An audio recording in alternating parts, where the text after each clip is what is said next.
My name's Garrison Hollinger. I've been here all day, and I hope you're having fun. I have an interior design firm in Portland, Oregon, and I'm very fortunate to be hosting the KBIS Next Stage today. We've got a fabulous panel to dive in deeper to, and this topic is moderated by Jane Dagmi, Managing Director of High Point by Design. We're going to learn a little bit about Jane. I know, right? Are we all just like fanning over this one? I know, right? Not only just love her fashion, but also she has great restaurant choices when I go to High Point. But thank you for all three. I know all three, right? I love storytelling, passion for education, and zest for connection are what drives Jane Dagmi in all she does. As Managing Director of High Point by Design, she leads an organization that is reinventing High Point as a year-round destination for creativity and design, creating opportunities for engagement with designers, students, and the community.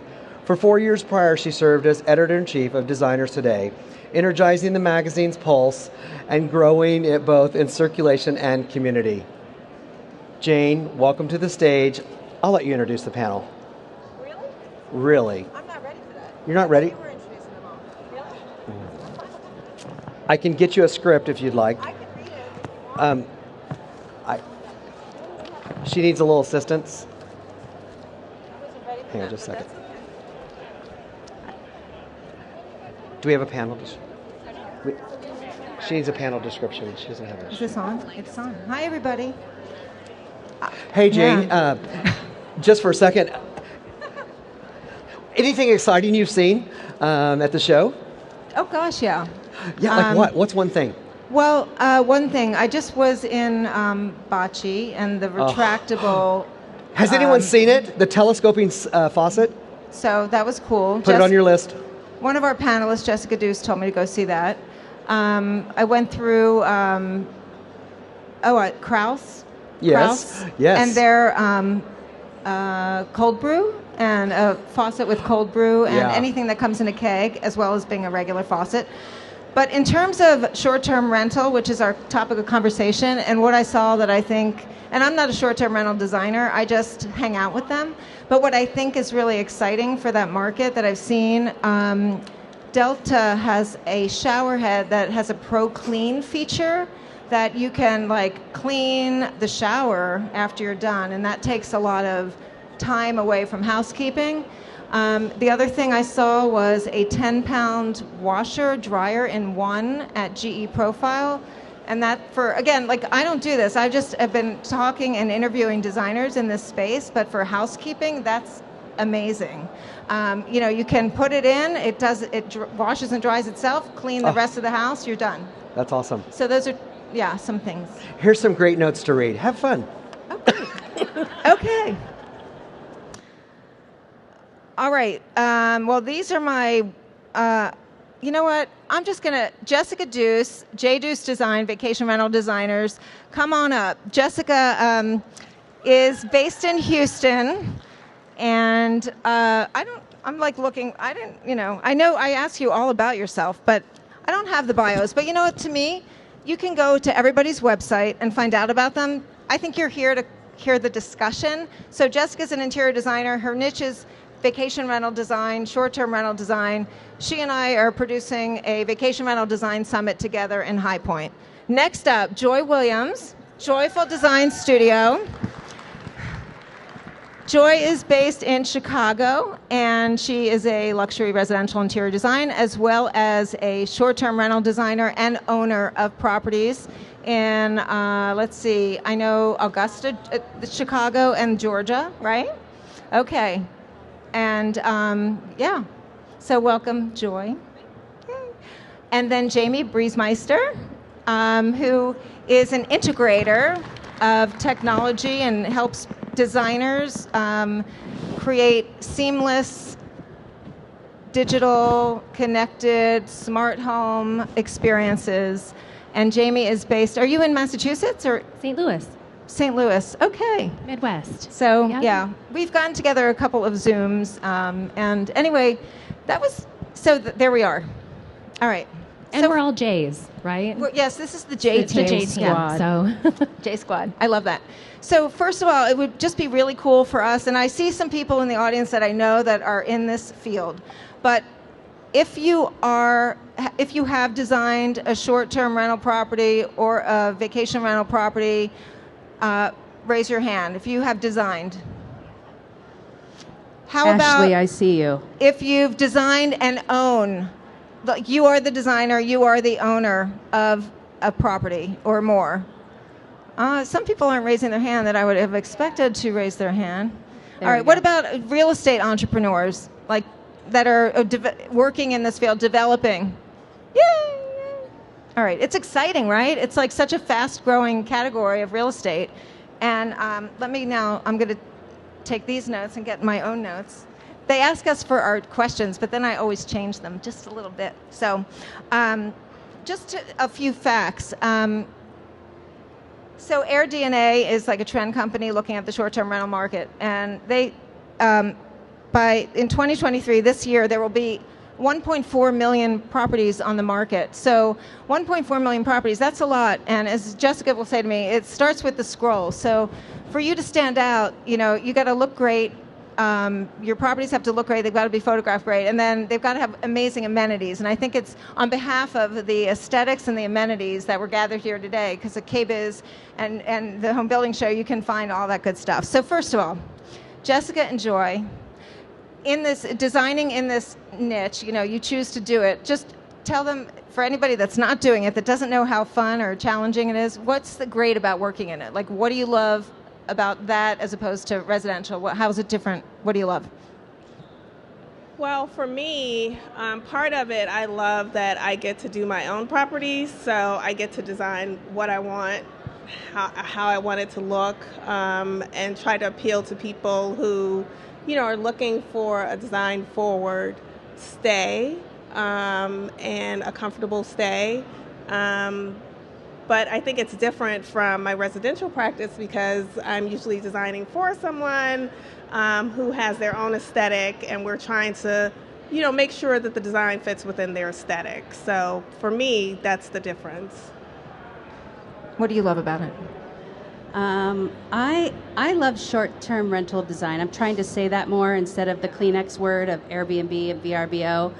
But I don't think you did, but when you do a short-term rental project, unlike a residential design project, you work with your residential client and you do your whole install, and hopefully they cry when you reveal it, and you share some pictures, and it's a beautiful moment, and then you're done. And a short-term rental, you get to be creative, do your install, kind of go out of your comfort zone sometimes, and do all that, and we take photos, and it's magical. And then the property manager comes, and they take photos, and they share them, and it's magical. And then the guests start coming, and they take photos, and it's magical, and they share it. So I have this thing that keeps feeding over and over. And then a couple years later, we're going to do a refresh, and then we're going to feed it again and again. So that's kind of what I like. It's like the gift that keeps on giving, right? So Jamie, for you, who work with luxury homes and then also working in the space of short-term rentals, how does it differ from luxury residential to short-term? it's very similar in concept as far as the products are concerned, and oftentimes even the solutions. But the difference is why. In a short-term rental, it's more business focused. So it's typically for the business owner, for the property owner.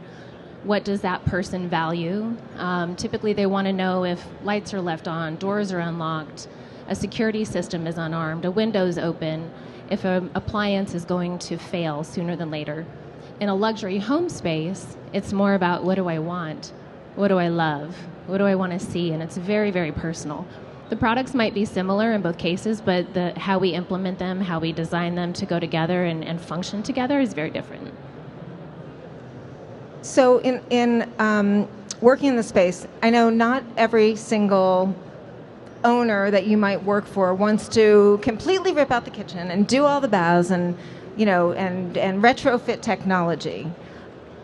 But there's an opportunity, and the better and cooler and fresher the the appliances and everything is, I would think the property looks better and can command more money.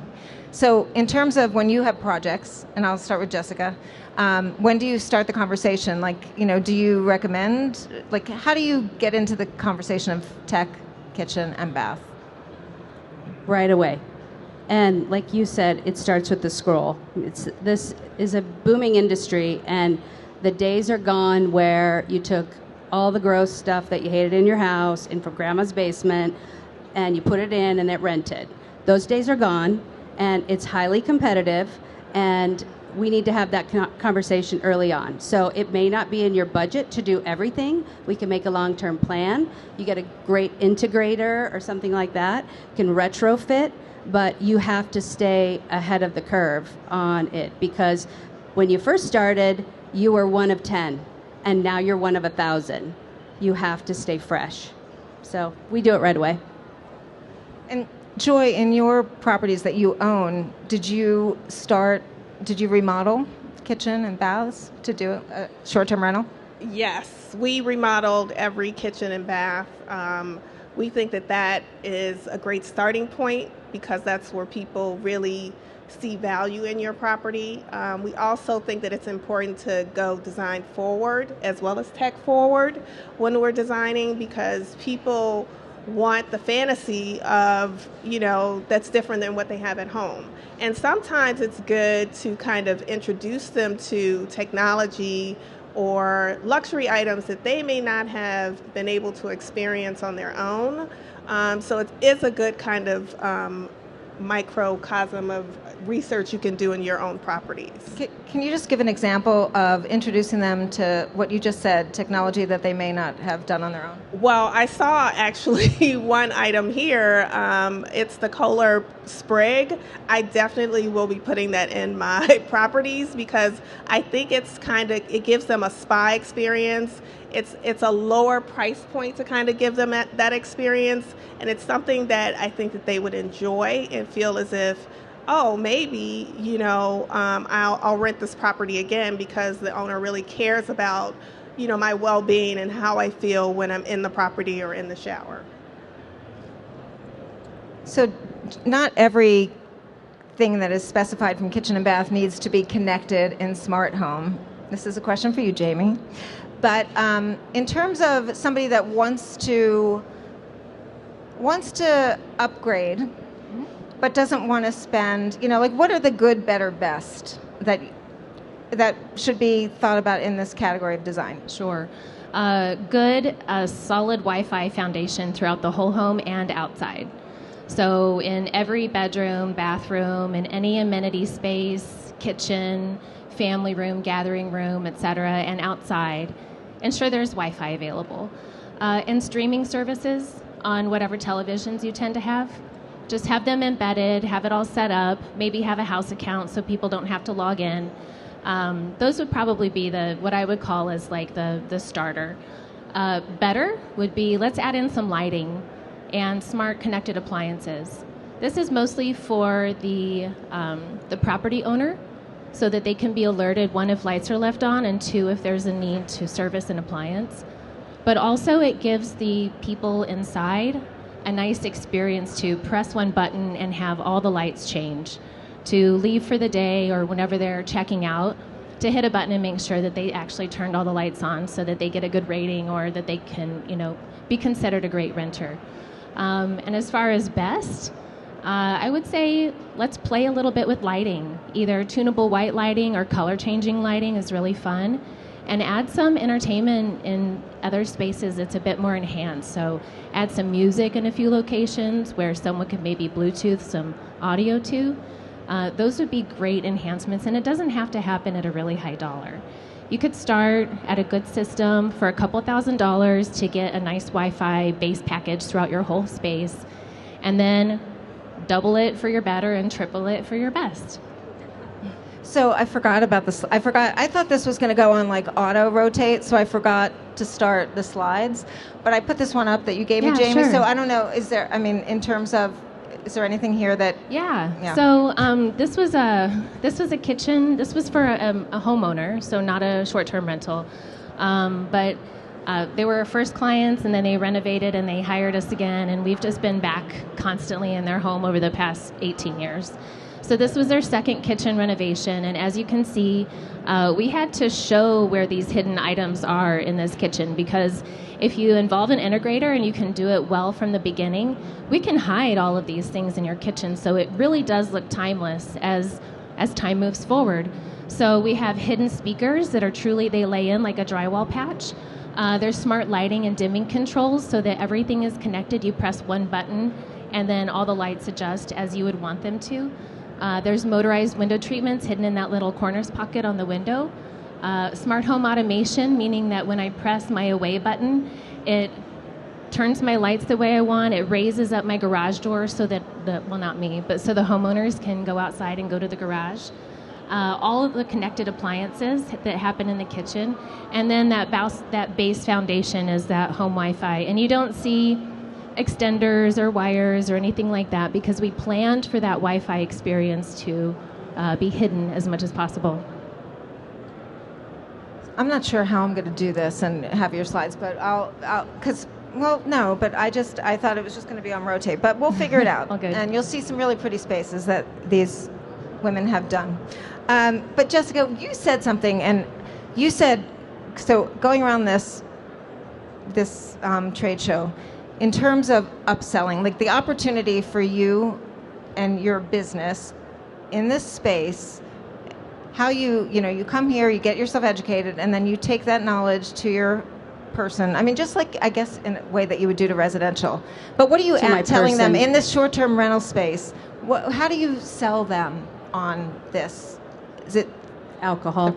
No, just kidding.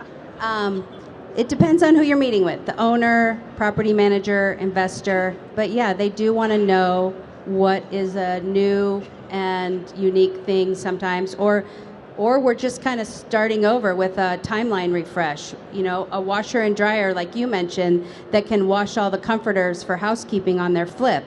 That's a real value to a homeowner, and that's an upsell because we need to improve that for them. We're having conversations about remote locking, the days of meeting the owner or meeting your guest and letting them in and walking them through. Yeah, they don't want to talk to you. They want to know when they can get in and when they leave. So we've talked a little bit about cameras. That's a whole conversation. But, yeah. Do you want to add to that? No, I think yes. But I think that what you said is true, like a washer and dryer. Like I have conversations with my cleaning crew. I don't have a separate management team. We do it ourselves. We manage our own property, so we kind of get a higher rate of return. But we do need the cleaning crew to be able to get in and get out. And yes, we do have multiples, but sometimes, like one of my properties is in a market where it may turn over in a day, and the value of what we can rent it for is really high, so we really need it to turn over in a day. So we may have to have our cleaning crew, actually wash comforters right then and there and get through a cycle in maybe a couple of hours. So I think that having the right technology to do that, also having multiples of items is important for us. So. Joy, you said that knowing your market, when you design, putting things in. So, like, take your Augusta, Georgia rental, which might be somewhere up here. It will show, I think. But what do you mean by knowing your market in terms of specifying? Okay, so I mean knowing, like, what you're going to put in, like how much you're going to invest in your property. So it may be that my Chicago properties require a more significant investment, but it may be that my Augusta properties I can get away with not investing as much, but still getting a really high rate of return. So I may not have all of the high-end appliances in some properties in one market, but in another market I may have to go and get a Monogram 5-in-1 appliance because I think that would do well. I think that the people who would use it probably are looking for higher end appliances. So knowing where you have to invest and how much, and where you can kind of go with what the market will bear. And I guess also, in terms of knowing the age, or like, do you target your rentals for a certain age group? Like, is that your sort of like ideal client? Not necessarily. 25 and up is a good age range for me, as long as they can pay the cost of the rental. But we do screen because, people tend to have parties sometimes in your rentals, so you do have to screen for that. So in like all the surveys about Airbnbs or vacation rental design, the kitchen is super important, and an amenity-rich kitchen is super important. So a lot of people are doubling up on refrigerators and all that kind of stuff. So I would just love to know, like, if with all the chef's kitchens and things, what are you, when you're designing and thinking about your kitchen, what are you putting in? What's exciting you for kitchens? So it just depends. Like the double refrigerator we're doing in a home that we're renting. So that will be for special events. So we do have a double refrigerator. We have a higher capacity oven. We have other amenities that are, conducive to larger groups. So we do that, but it just depends on, again, the market. If you're in a market that requires high-end appliances, then of course do high-end appliances. If you're in a market that requires some other amenities, maybe an outdoor grill or an outdoor, comfort area where people can hang out because that's what they're going to do in that particular property, do that. So it just depends on, where you are, what the market is. Can I add to that? We kind of gauge the appliances, like you said, with also the number of guests that are going to be staying at the property. So 10 and up, we have 2 dishwashers. We typically have 2 refrigerators. We like a luxury-looking range or cooktop, but it has to be a very simple way to use it because they don't want to have any phone calls about making it challenging for them. And what we're finding is that they like the wine fridge. So, but we are duplicating definitely on dishwashers, not washer and dryers, and we're starting to incorporate the things like the LG styler because it looks cool and it's different. And if any brands are listening, it's a great opportunity to put your product in these short-term rentals so that people can experience them. So I'm just throwing that out there. Yeah, no, the experience factor for sure. Joy, were you going to jump in? Yeah, I was going to say, you made a great point about making sure the technology is not too difficult to use. I think that depending on who your target market is, it may be older people who may not be as comfortable with that technology, so you do have to be careful about that. So, we may use simpler technology, but still, it looks nice, it works well. Again, we're all about design forward with my properties, and the technology, of course, is a bonus, but we do make sure that, it's comfortable for everyone to use. Technology for technology's sake, just to have a cool thing that's connected to the internet is like, okay, cool. But what does it do? And I think that's what you're saying too, is it has to provide real value, and it has to be simple and intuitive to use. And back to one of the original questions you asked me, Jane, about the difference between a home and a rental property. One of those is a bit of intuitiveness. Because in an intuitive home, you would have, I'll just say, use more generic terms that people would understand, like kitchen. Okay, I press kitchen and my lights will come on. Great. As opposed to a term like sanctuary. What does that mean? So we may just label the buttons different to make them really intuitive for those that need it especially. But to just have technology for the sake of technology is kitschy and gimmicky, but that doesn't really add the value that we're looking to add. I was going to ask, in terms of having connected devices and in terms of how do you tell the guest, do you write out all the directions? Are there QR codes? Are there YouTube videos? Like if somebody they're renting and they're like, I don't know. That would be me. I don't know. What do you provide for the guest that would help them? Well, a lot of people do guest books, hardcover instructions before the guests have arrived. They get a download, about instructions about the property via email.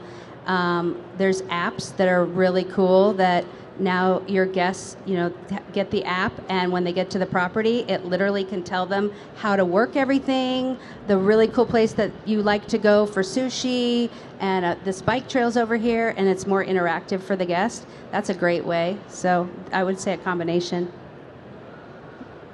Joy, you mentioned the outside of, the outdoors, and I know that's a really big thing. And so, Jamie, what about outdoor? Anything specific for people to know about making their smart outdoor? I mean, looking at this beautiful picture, what you don't see are, bright floodlights just blasting this beautiful area. So consideration with outdoor lighting, the ability to have it dim, whether it's smart or not, whether it's connected or not, the ability to have a nice, well-lit space outside just provides a great comfort. In the previous panel, I think I had heard somebody say, when you walk into a dark space, you just automatically can have a creepy vibe. And especially if you're in a home that's not yours and you don't know what's behind that door or outside, it's nice to be able to see. And then music. I mean, a lot of times if you have a crackling fire and you want to listen to that, or maybe you don't, and it's entertainment, you've got a lot of family, it's great to have music outside. I think those are really the two biggest ones. Every now and then we'll do a great entertainment space outside with a television that can be rained on and, operated at all seasons. But most of the time it's really nice lighting and really good audio. And internet. Internet always. Internet, yeah. Hashtag internet always. So in terms of wellness and sustainability, that's something that I'm really interested to know if you are designing with that in mind, and that's part of the pitch, your investors like to talk to them about that. And sustainability, where does that come into the picture? Because that's been huge here for years. Yeah, what do you think about that? I think it's important. I think we have to be conscious of the resources that we're using on the planet in general. And I think that, we try to do that with the bedding that we source. We try to do that with, cleaning products, because we provide those to our cleaning crews. We try to make sure that we're doing our bit. We try to give clients access to a wonderful shower experience, but we do want to make sure that, that we're not just being wasteful. So we do have some sort of restriction on the flow so that it's not as wasteful if they don't, shut it off after a certain amount of time. But we try to do those things. Do you think that guests have, I hear people love to talk about horror stories about guests, but then also, some people, I think more people are courteous and respectful to a property, and they understand what you put into it.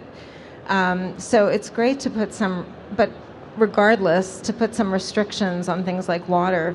But I know I've been hanging out with Jessica so much, and we talk about replenishing furniture, and you've got to do this, replenishment. And then I always am like, what about, how things are going to last? So in terms of investing in quality or just... Yeah, I wanted to add to that. You and I have talked about that, having that conversation of, getting a better quality furnishing, fabrics, performance fabrics. You don't have to feed the IKEA Wayfair model all the time.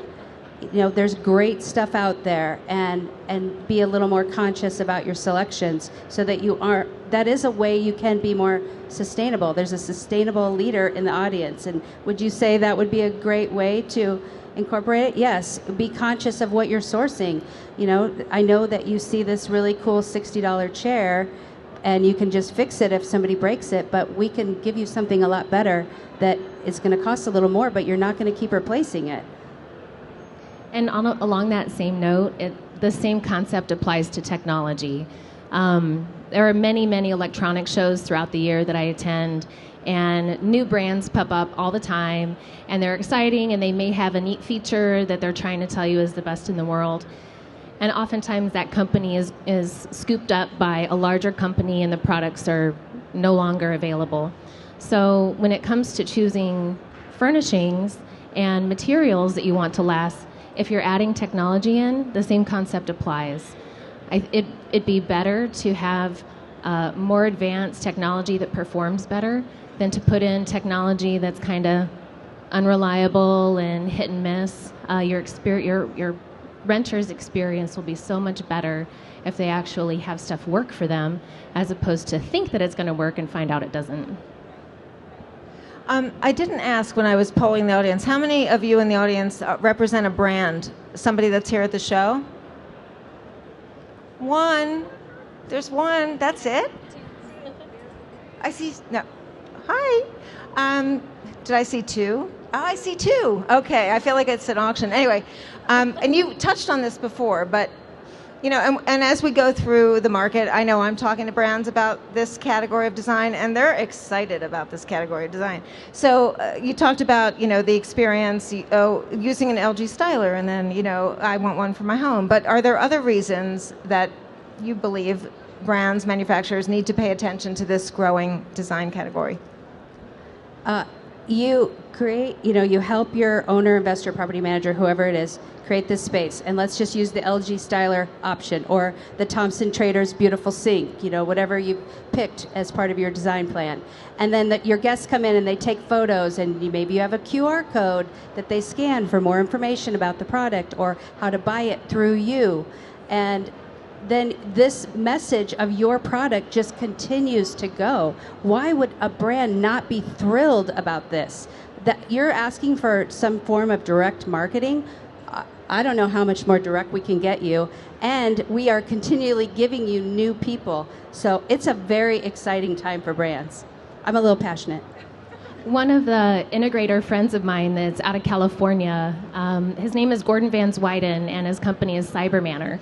He actually has a rental property that he uses so people can stay there and understand what a smart home experience can truly be. He has a solid plan that has, 18 different types of experiences throughout the whole home. You can stay there however many nights you want. And there are, like you said, QR codes that give information to each of those brands that helped him invest in that property to create it. But it's also a great test bed for him as he has clients that go, well, I'm kind of interested in this, but I don't know what it's going to be like. I said, well, just stay in my house for a night and tell me what you think. On top of that, it gives him feedback on how he can make his integration solutions even better, which as an integrator, we're always looking to better ourselves, just as you are. And similarly, he gets feedback from the brands that he then sends up the chain as well to all those that deliver to him. So it really is a great win-win, especially if you can find good relationships with brands that could support you in these endeavors. Can I add one more thing? I'm sorry. I was thinking about it also. I was thinking about, Joy creates beautifully designed spaces. So your guests also, it's an opportunity for designers to showcase their design work, and then it feeds your design business. So I just wanted to make sure we covered that. So I know you all gave me your picks of things that you'd like to add into rentals. So I don't know if we can go to those slides that I passed through, but can we go to this is a bedroom that Joy did. They're all really pretty. Go to everybody's website, right? Okay, so Joy, we got your picks up here. So you want to talk about why you picked these? Yes. I always have a Roku-enabled TV. I think that is just basic. I mean, if you want a higher-end TV, that's great, but I think that Roku has all the apps, so it's always a Roku-enabled TV. I also love the Monogram 5-in-1 because you can bake, you can cook your Thanksgiving dinner in there, you can use it as a microwave, so I really love that appliance. I'm actually using that in a project now. My client, she has decided to make her main living area a short-term rental the upstairs space will be her pseudo apartment. And so we wanted to make it comfortable for her without having a full oven range upstairs. And I love anything that is keyless entry. I use Slog. They're in code quite frequently for all of my properties. I just love it. Okay, who's next? Let's see. Jessica, your picks. Okay. Well, the first one is the SKS refrigerator. And I think it's really cool because one of the drawers makes craft ice. And like people will take pictures with the ice. It's cool. And I'm a whiskey drinker, so I like that. And it's big. You can put big trays in there, and I think it makes an impact. So I really like that refrigerator. The Art Frame TV, the zebra there. I love the Art Frame TV because it can be censored. So it's off, and then your guests arrive, and the TV comes on with its sensor, and I can have a message in the TV. Welcome to, this place that I can't think of a name of. And, here's where you find this. And it has the little message, and then and it says, on your remote, click this button, and now it's their TV. And they think that's really cool. I really love Bellwith Keeler hardware. I use it as jewelry in homes. I think it makes a statement. So a low price point cabinet looks like $1 million in my opinion, with some beautiful hardware.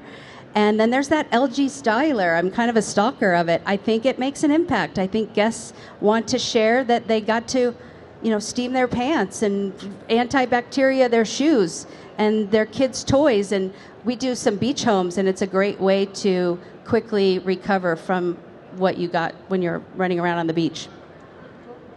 All right, Jamie, here you go. Yes, thank you. So the first image you see is a keypad. It's a Lutron Elise is the brand. And there you see the word sanctuary, so I poked them on the nose a little bit. This would typically be, engraved most likely for a home, but imagine it said welcome, away, and sleep. And those buttons, you pretty much know what you're doing when you come home, when you leave, and when you go to bed. What I like about this is the aesthetic, so you don't see a lot of lighting switches together, and it makes things really simple and easy as far as control is concerned. When you have a system like this also, your owner can get a notification if lights are left on or what have you, so it makes managing the light and the energy in that space really simple as well. The middle two pictures show Schlag again, so yeah, Joy, we're on it. But what I really like about that is that it natively integrates with the Ring family of security products. So, and if you look at it, actually Lutron does as well. So you've got lighting, security, and locks that all integrate natively without needing special code or any kind of programmer to make it happen. You may not know about that, which is why it's important to hire someone who knows a little bit about technology so that we can help you find those sources and make it happen. And then finally, just like Jessica there, the Samsung Frame TV. But what you can do with that is also dress it up with a piece of jewelry with another frame and make it actually look like a piece of art. So we just take that another step further. Yeah, definitely some, you all mentioned the keyless entry. But I didn't give it to you all because I was like, but there's certain things that work, it feels like all the time, that really work a lot. All right, so we're going to open up for Q&A. So raise your hand. Hi, everyone. So I'm curious about emerging trends. Are there big emerging trends within vacation rental design, whether it be personal branding or software and technology or guest experience? So I was just curious.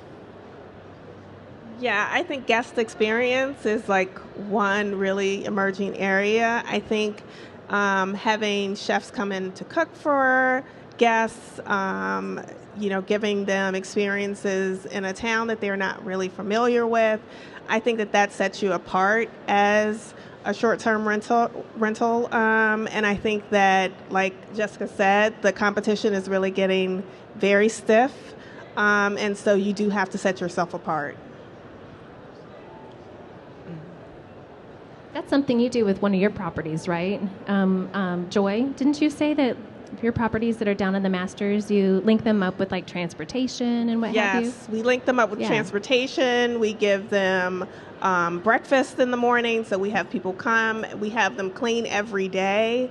So it really is a higher end experience than our normal short-term rentals, but they pay for that. Hi, I have a question for Joy. You mentioned the Cola Sprig. What is that and how does that work? What is that? Oh, I just saw it today. I was so excited. I mean, you go over there, it's like a spa experience, and they're essential oils and they're pods, sort of like your Keurig, and you can pop them into your shower head, and when the shower is, spraying, the essential oils are being released, and it really was magnificent. I really wanted it right then and there. So just a pod in the shower head? That's it. All right, because there was other aromatherapy experiences, but it was more like built in, a little more built in. Right. Yeah. But they had different essential oils, so you didn't have to have one scent. There are different scents. So it's definitely an upsell. Hi there. You guys mentioned that there are apps that short-term rental owners can download to provide all the information. Can you give us some of those names? So one company that we've been in touch with is called TouchStay. So I don't know if this is what you're thinking about, but it's really for a digital guidebook where you take your beautiful binder and it's a web-based app and you can brand it according to your property, and you can have everything from videos of how to work the technology to the places you recommend eating to pictures of your beautiful designs. So everything about the property is in that app. And when we do the summit here, that's happening in High Point, nice segue, April 20th and 21st, we're actually going to, it's not just for properties, you can put an event on there. So we're going to have them put our summit using that app, basically, so which will be really cool, because then all you designers can kind of play with it and see if it works for you, So that's one. But if you just look up digital guidebooks, that's the category. Okay. And then come. Hi, yeah, lots of great ideas about things to do. What are some of the things that you would never build into a short-term rental? So for instance, I never put a squeegee in the shower. I don't want them to think about cleaning. I love that you said that, because when I first started doing this, they had the framed rules on the dresser and take all the sheets off your bed and put them here, and then do the chicken dance, and then do this to check out. You don't have to do any of that when you go to the Marriott, and you want the same rate. So to your point, yeah, we don't make the rules, and we don't do squeegees, and where else was I going with that? Joy has brilliance. No. We do a gas, grill outside, but we don't do charcoal grills. Those are a bit difficult. We prefer shower glass instead of shower curtains, that kind of thing, but it just depends. No white furniture unless it's performance fabric. Easy to use window treatments. No, what are those metal rings called? I forgot. The Walmart curtains with the metal ring. Grommet curtains. Please stop the madness with those. They're awful. Nobody likes them. So I want to go to the fabrics because it looks very nice on the pictures, right? You have curtains, you have pillows, you have decorative blankets. That's what makes it home for a lot of people who come and stay. For travel nurses, 2 to 3 months, they want to feel like home, and they want to have that feel. So cleaning, none of these washer dryers will not do that. How do we make them feel home with something sustainable, and not throwing away after every 6 months all of our decorative blankets and pillows and everything? Washable materials, yes, but how do we make it so that it feels like a home? And how do you, Joy, go about it? Because yes, sometimes curtains do look nice in a bedroom, or decorative blanket on a bed. So how do we deal about it on a short-term rental? I don't want to be sleeping and putting my head on someone else's when they were there a couple of months ago. Right. I think that you kind of get your pictures, and of course, the main areas of the home are beautiful. You know, you pick the right fabrics, but when you are preparing them for sleep, then you really kind of take all of that out. Like, you don't have the decorative pillows because those can't be washed, or you use decorative pillows that have performance fabric that you can take off and that you can wash. But how often are your cleaning people washing those decorative pillow covers? So I think it's best that if you have one, not several, maybe just as an accent. And we only use white sheets. We don't use like sheets with different patterns or colors or anything like that, because we want to be able to bleach them. So we are, very specific about the bedding when it comes to, how people stay there, and the blankets, the comforters, that sort of thing. And we use duvet covers for that. Wrapping it up? All right. So, well, I was given the signal to wrap it up, but you can come up and visit with us on the side afterwards. So, well, thank you all for spending this hour with us. And the summit's in April with High Point Market. How many of you go to High Point Market? Awesome. Well, we're doing it. Yeah, we're doing it before the official opening, and early bird special till February 28th. And it's a day and a half of education and all good stuff. We'll feed you, and it's going to be great. So thank you for coming. Have a great rest of your show. Thank you.